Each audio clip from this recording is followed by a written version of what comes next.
Hello, ഇന്ന് ഞാൻ YouTube channel തുടങ്ങാൻ കാരണമായ ഒരു കുട്ടി സ്റ്റോറി കേട്ടാലോ. ഞാനൊരു 6-7 വർഷമായിട്ടോ യൂട്യൂബ് ചാനൽ തുടങ്ങിയിട്ട്. ആദ്യത്തെ എൻ്റെ ചാനൽ ഇതല്ലായിരുന്നു, വേറൊന്നായിരുന്നേ.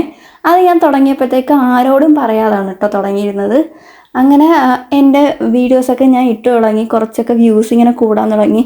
എൻ്റെ അടുത്തുള്ളവരും പിന്നെ എൻ്റെ കൂടെ പഠിച്ചവരൊക്കെ ഇങ്ങനെ അറിയാൻ തുടങ്ങിയപ്പോഴത്തേക്ക് എനിക്ക് ഭയങ്കര നാണക്കേടായി. അങ്ങനെ ആ വ്യൂസ് കൂടി വന്ന സമയത്ത് ഞാൻ എൻ്റെ യൂട്യൂബ് ചാനൽ അങ്ങ് ഡിലീറ്റ് ചെയ്ത് കളഞ്ഞു.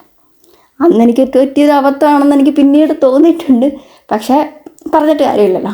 ആദ്യമൊക്കെ വീഡിയോസ് ഇടുമ്പോഴത്തേക്ക് വളരെ കുറച്ച് വ്യൂസ് മാത്രമേ കിട്ടത്തുള്ളൂ കേട്ടോ. അപ്പോൾ നമുക്ക് അതിൽ നിന്ന് ഒരു ഇച്ചിരി കൂടിയാൽ തന്നെ നമുക്ക് ആവേശം കൂടാറാണ് പതിവ്.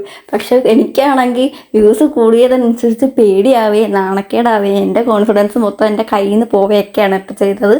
അങ്ങനെയാണ് എന്താ നമ്മുടെ ചാനൽ ഡിലീറ്റ് ചെയ്ത് കളയുന്നത്. അങ്ങനെ അത് കളഞ്ഞതിന് ശേഷം എനിക്ക് ഒരുപാട് ആഗ്രഹം തോന്നിയിട്ട് വീണ്ടും എടുത്ത ചാനലാണ് കേട്ടോ ഇത്. അത് അടുപ്പിച്ചൊന്നുമല്ല, കുറേ നാൾ കഴിഞ്ഞിട്ടാണ് ഞാൻ എടുക്കുന്നത്. അതിന് ശേഷം ഫസ്റ്റൊക്കെ നെഗറ്റീവും കാര്യങ്ങളൊക്കെയാണ് വന്നേക്കുന്നത്. നീ എന്ത് തേങ്ങയെ കാണിക്കുന്നേ, നിനക്ക് നാണമില്ലേ എന്നൊക്കെ ചോദിച്ച് കുറേ ടീംസ് വന്നിട്ടുണ്ടായിരുന്നു. കുറേ പേരൊക്കെ നല്ല കാര്യമാണെന്നൊക്കെ പറഞ്ഞിട്ട് സപ്പോർട്ട് ചെയ്യുകയും ചെയ്തിട്ടുണ്ടായിരുന്നു കേട്ടോ. അപ്പം നെഗറ്റീവ് കിട്ടുമ്പോൾ നമ്മൾ തളർന്നു പോവുമല്ലോ. പ്രത്യേകിച്ച് എന്നെപ്പോലെ ഉള്ള വ്യക്തികളൊക്കെ ആണെങ്കിൽ തളർന്നു പോയിരിക്കും. അപ്പം ആദ്യമൊക്കെ ഒരു ചമ്മലൊക്കെ ആയിരുന്നെങ്കിലും പതുക്കെ മാറിയിട്ട് നെഗറ്റീവിനെയൊക്കെ ഇഗ്നോർ ചെയ്യാൻ തുടങ്ങിയപ്പോഴത്തേക്ക് വലിയ വിഷയം നല്ലതായി. ഇപ്പോഴും നമുക്ക് നെഗറ്റീവ് കമൻസും കാര്യങ്ങളൊക്കെ വരാറുണ്ട് കേട്ടോ. എപ്പോഴും പോസിറ്റീവ് വന്നാൽ ശരിയാവത്തില്ലല്ലോ. അങ്ങനെ ഈ നെഗറ്റീവിനെ നമ്മളങ്ങ് പോസിറ്റീവാക്കി മാറ്റുക. നെഗറ്റീവ് എന്നാണല്ലോ കൂടുതൽ വളർച്ച ഉണ്ടാവുക എന്നൊക്കെ ഉള്ളൊരു വിചാരമൊക്കെ വന്നപ്പോഴത്തേക്ക് അതൊന്നും ഒരു വിഷയമേ അല്ലാതായി. പിന്നെ വീഡിയോസ് ഇടുന്ന ചമ്മലിൽ നിന്നൊക്കെ മാറി തുടങ്ങിയപ്പോഴത്തേക്ക് വോയിസിലോട്ടായി കേട്ടോ. ഓൺ വോയിസിൽ എനിക്ക് വീഡിയോസ് ഇടാൻ ഭയങ്കര മടിയായിരുന്നു. എൻ്റെ ആദ്യത്തെ വീഡിയോസൊക്കെ നോക്കിക്കഴിഞ്ഞാൽ അറിയാൻ പറ്റും. ഓൺ വോയിസിൽ ഞാൻ വീഡിയോസ് ചെയ്യാറേ ഇല്ല.